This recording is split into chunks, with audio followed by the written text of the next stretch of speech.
నేను విశ్వాసిని అనండి, నేను దేవుని కనబడుతున్నాను అనండి, నీతిగా కనబడుతున్నాను. 3 మాటలు. ఇదే హెబ్రీ పత్రిక. ఈ 3 మొక్కలు చెప్పిన వాళ్ళు హెబ్రీ పత్రిక చదవట్లేదు అని అర్థం. హెబ్రీ పత్రిక అంతే ఇదే. నేను విశ్వాసిని, 4వ అధ్యాయంలో విశ్వాసులమైన మనము అనే ఫ్రేజ్ తీసుకోండి. సెకండ్ వన్, నేను దేవుని కనపడుతున్నాను 9:24. నెంబర్ 3 ఏ క్రమం ఏంది?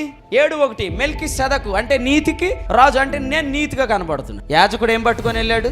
ఎవరి రక్తం? తన స్వరక్తం. ఆ రక్తం హేబేలు కంటే శ్రేష్టంగా పలుకుతుంది. 12:24 ఎవరి కొరకు? మన కొరకు. మన కొరకు శ్రేష్టమైన పలుకేంటి? ఈ రక్తం వల్ల వారు నీతిమంతులు. రోమా 5:9. ఈ 3 మొక్కలు చెప్పిన వాళ్ళు హెబ్రీ పత్రిక విరోధులు. ఈ 3 మొక్కలు ఎవరు చెప్పట్లేదో those are against to the letter return to the Hebrews. హెబ్రీలకు రాసిన పత్రికకు వీరు విరోధులు.